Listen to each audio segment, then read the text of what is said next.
दूसरी बड़ी खबर, महाराष्ट्र मुंबई में कई पोस्टर्स लग गए हैं और वो पोस्टर्स लगे हैं एकनाथ शिंदे के बाला साहब ठाकरे के साथ, यानी एकनाथ शिंदे के समर्थन में पोस्टर, यानी पार्टी किसकी है, जो कि सबसे बड़ी लड़ाई इस समय है। सरकार किसकी है वो तो हम सबको पता लग रहा है कि सरकार अब शिवसेना की नहीं बचेगी, लेकिन पार्टी किसकी है जो बड़ी खबर है इस समय कि वही सबसे बड़ी खबर है। अनंत दुबे क्लेम कर रहे हैं कि लालची हो गए हैं, तमाम विधायक, एकनाथ शिंदे भी लालची हो गए हैं। क्या कहना चाहते हैं आप अशोक वानखेड़े, और पार्टी किसकी है? नहीं, जहां तक हिंदुत्व का सवाल है, मैं तो नहीं मानता कि एकनाथ शिंदे जैसे सीनियर और मंजे हुए राजनीतिज्ञ को 2.5 साल लगेगा ये समझने में कि कांग्रेस और एनसीपी के साथ जाके हिंदुत्व डाइल्यूट हुआ है शिवसेना का। ये 2.5 साल वाली बात नहीं है। 2.5 साल तक वो सत्ता में रहे। एक बात जरूर है कि वो अपमानित होते रहे बार बार, और कहीं ना कहीं ये ट्रिगर पॉइंट था, ये फटना ही था। उन्होंने बड़े प्यार से इकट्ठा किया। इतना विश्वास ठाकरे परिवार ने दिखाया था कि विधान परिषद के लिए सारे एमएलएस को इकट्ठा करके उनका वोट दिलवाने का काम भी उनके पास किया। एक रेडीमेड शिवसेना की तरफ से उनको एक थाली सजी हुई मिली, सारे विधायक इकट्ठा एक जगह पे, और वहीं से फिर रात को विधायक निकल जाते हैं। ये बात तो सारी सत्ता का मक्खन खाने के लिए और महत्वाकांक्षा की है। हिंदुत्व की बात वगैरह ये सारे करते हैं, ये सारा फोल है। यदि हिंदुत्व की बात करते हैं तो फिर उसी राष्ट्रवादी कांग्रेस के साथ 80 घंटे की सरकार भी तो बीजेपी ने बनाई थी। तब क्या बीजेपी का हिंदुत्व डाइल्यूट हो गया था? नहीं। ये तमाम चीजें आंकड़ों का खेल है, सत्ता का समीकरण है। आज आंकड़े उनके साथ हो गए। इसके पहले भी वो विद्रोह करना चाहते होंगे। कई बार ऐसी खबरें आ रही थी कि वो नाराज है। लेकिन जो मेरा सेकंड पॉइंट है, असली शिवसेना कौन होगा? असली शिवसेना कौन होगा? असली शिवसेना की लड़ाई 2 जगह लड़ी जाएगी। जैसे कि मैंने कहा कि शिवसेना में स्प्लिट हो सकती है, और शिवसेना में जब स्प्लिट होगी तो वो शिवसेना शिंदे कहलाएगी, शिवसेना ठाकरे कहलाएगी। अभी दुबे जी ने बड़ा उदाहरण दिया कि राज ठाकरे चले गए। राज ठाकरे ने पार्टी तोड़ी नहीं, राज ठाकरे बाहर गए और अपनी एक पार्टी बनाई। ये मसला पार्टी बनाने का नहीं है, ये मसला पार्टी पे कंट्रोल का है। और वर्तमान में यदि विधानसभा में देखा जाए तो पार्टी पूर्ण रूप से हाईजैक कर गए हैं एकनाथ शिंदे। आप मानो न मानो, ये इमोशनल बात नहीं होती, आंकड़ों का खेल है। कितना भी इमोशनल आप अपील करो, लेकिन आंकड़े आपके पास नहीं है, तो आप कुछ नहीं कर सकते। देन ब्रिजमोहन श्रीवास्तव, देन ब्रिजमोहन जी। पहले आनंद दुबे, लेट आनंद दुबे रिस्पॉन्ड। अमन भाई, ऐसा है कि देखिए, शिवसेना में कार्यकर्ता और शिवसैनिक जो होते हैं वो सर्वोपरि होते हैं। पक्ष प्रमुख हमेशा उनकी राय लेते हैं, और शुरू में और आज भी मातोश्री सब बराबर आते जाते हैं। हमारे यहाँ शाखा प्रमुख को बड़ा सम्मान होता है कि शाखा प्रमुख जो कह दिया वो फाइनल होता है। तो हमारे यहाँ कार्यकर्ता और वोटर ये महत्वपूर्ण है, और ये शिवसेना के साथ हैं, ठाकरे साहब के साथ हैं। उद्धव जी और आदित्य जी के नेतृत्व में विश्वास करते हैं। संगीत रागी एकनाथ शिंदे का उद्धव और आदित्य में विश्वास है। वो थाना के नेता है। एकनाथ शिंदे क्या आदित्य ठाकरे और एकनाथ शिंदे को एक पायदान पे रखा जा सकता है? Aditya Thackeray just begin his political career. देखिए, जब भवन गिरता है ना, भवन गिरने भी लगता है ना, तो जब आप उसके साथ बहुत दिन तक जिए होते हैं तो आप उसको पकड़ करके रख लेते हैं, ताकि बेशक आप उसके नीचे दब करके मर जाएं, लेकिन आप उसके दीवार को पकड़े हुए रहते हैं। तो जब परिवार के प्रति आपकी समर्पण होगा तो आप ऐसी प्रकार की भाषा का प्रयोग करेंगे। राज ठाकरे जब निकले थे तो उस समय बाला साहब ठाकरे थे जो शिवसेना को संभाल करके रखे थे। उनकी क्रेडिबिलिटी उतनी नहीं थी उस समय। बाला साहब ठाकरे के रहते हुए किसी और की क्रेडिबिलिटी शिवसेना को लेकर हो नहीं सकती थी। और दूसरी बात मैं ये कहूँगा कि अभी वो स्थिति नहीं है। हिंदुत्व यदि आपको आकर के कहना पड़ रहा है कि हमने हिंदुत्व पर कोई समझौता नहीं किया है, तो ये अपने आप में प्रमाण है कि आपने समझौता किया है। और ये लोग महाराष्ट्र की जनता या पूरे देश की जनता इस चीज को जानती है। था कि अमीश जी आप बहुत जोश में, मैं तो डेली 7 बजे जोश में ही होता हूँ लेकिन आज आपके जोश थोड़ा ठंडा है तो इसलिए आपको मेरा जोश हाई लग रहा है। लेकिन आपको अमन बोल दिया। नहीं, वो तो कोई बात नहीं, वो तो कई बार गलती हो जाती है। ब्रिजमोहन जी, मैं आपसे एक सवाल पूछना चाहता हूं। क्या आपको लगता है कि ऐसा कई पॉलिटिकल एक्सपर्ट ऐसा आंक रहे हैं कि साउथ बॉम्बे से जब शिवसेना चलेगी तो दिक्कत आएगी। जैसे लुटेन्स दिल्ली से कांग्रेस चली तो कांग्रेस की हालत खराब हुई, साउथ बॉम्बे से अगर शिवसेना चली तो शिवसेना की हालत खराब हुई। शरद राव पवार को मैं आज की राजनीति का प्रोधा इसलिए मानता हूं क्योंकि वो अपनी पार्टी अभी भी बारामती से ही चलाते हैं। इट डजंट, वो साउथ बॉम्बे से काम नहीं करते अपनी पार्टी का। That's the point. देखिए कि शिवसेना और शिव सैनिक सालों से मुंबई में काम कर रहे हैं, तो जब मुंबई की बात कहते हैं तो मुंबई को आप हिस्सों में नहीं बांट सकते। और शिवसेना का प्रभुत्व मुंबई में सारे लोगों ने देखा है, सारे लोगों ने महसूस किया है।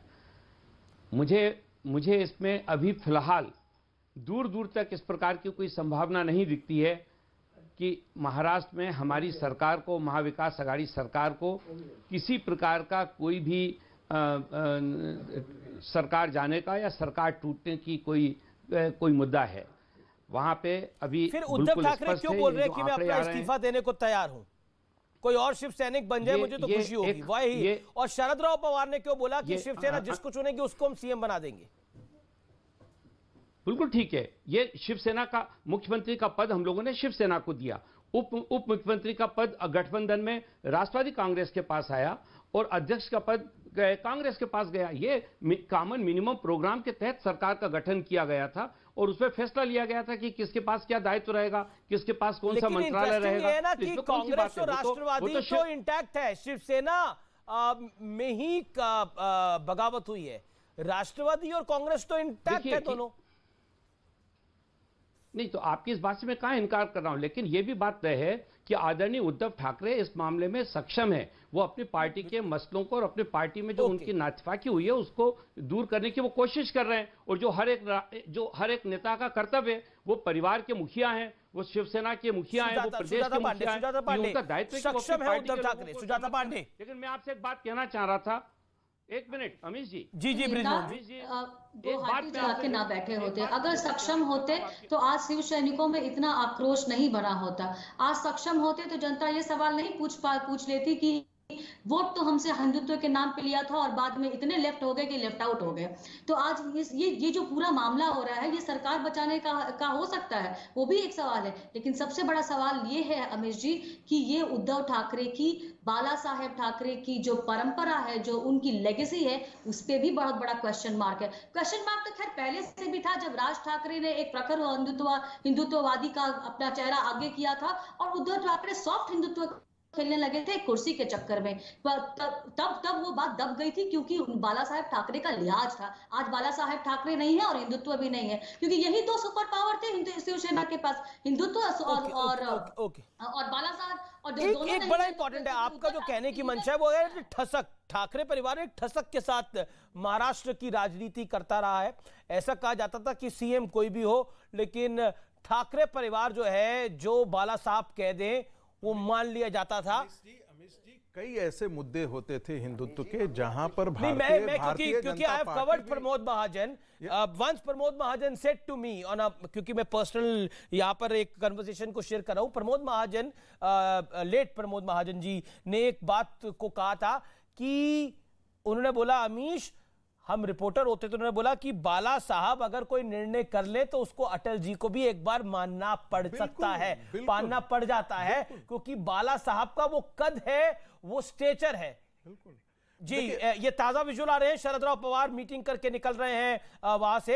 हालांकि मैं आपको बता दूं उद्धव ठाकरे अस्वस्थ हैं, उन्हें कोरोना पॉजिटिव भी है, तो that is also a story. Ashok Wakhade साहब कुछ ऐड करना चाह रहे हैं। अशोक वाखड़े, क्या ठसक जो जिसे हम कहते थे कि ठाकरे परिवार के इशारे पे चीजें हो जाती थी, उस पर जरूर इंपैक्ट पड़ा होगा, उस पर जरूर डेंट पड़ा है?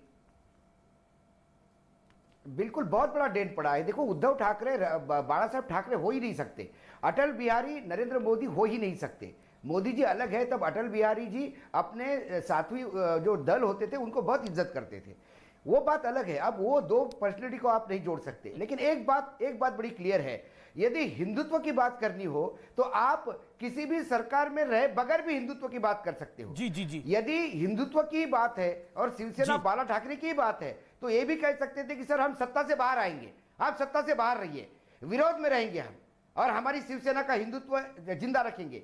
क्योंकि बाल ठाकरे बार बार कहते थे बीजेपी का हिंदुत्व हाफ चड्डी वाला है, हमारा हिंदुत्व फुल पैंट वाला है। लेकिन बार बार डिमांड ये हो रही है कि आप बीजेपी के साथ जाइए। बार बार डिमांड ये हो रही है कि बीजेपी के साथ जाना जरूरी है। अमीश जी, सबसे बड़ा फिर सवाल ये उठेगा कि आप भारतीय जनता पार्टी को छोड़ करके गए किस लिए थे वहां पे? सत्ता के लिए नहीं गए थे तो क्या विचारधारा के लिए गए थे? और यदि आप कहते हैं कि हाँ विचारधारा और पार्टी के लिए गए थे तो पार्टी तो आपने गंवा दी। जहां तक विचारधारा है, आपने विचारधारा गंवाई है। आप 2.5 साल का आप अपना इतिहास देख लीजिए। आप उस व्यक्ति के साथ खड़े हो जो अफजल खां के मजार पर जो है वो चूनर चढ़ाता हो, आप उसके साथ खड़े थे। आप काशी विश्वनाथ के मुद्दे पर हिंदू संतों के साथ नहीं खड़े हुए, पालघर के मुद्दे पर हिंदू संतों के साथ नहीं खड़े हुए। इसलिए देखिए, ये कहना कि भाई हिंदुत्व ठीक है, एक समय ऐसा था जो भारतीय जनता पार्टी यहाँ पर कई बार इस बात का जिक्र हुआ कि बीजेपी ने भी अजीत दादा पवार के साथ एक समझौता किया था। I ask this question to a very very senior leader of Bharatiya Janata Party, very very senior, I don't want to quote the name. मैं कहा क्यों करा आपने ये? ऑफ द रिकॉर्ड कन्वर्सेशन में बता रहा हूं। बोला क्या करते? दूसरी तरफ अगर आपको सत्ता में बाहर करने के लिए छल कपट हो रहा है तो हमने तो कायदे का समझौता करने की कोशिश करी, इस सरकार बनाने का प्रयास किया जो विफल हुआ, जिसमें हम हार गए। तहसीन पूनावाला,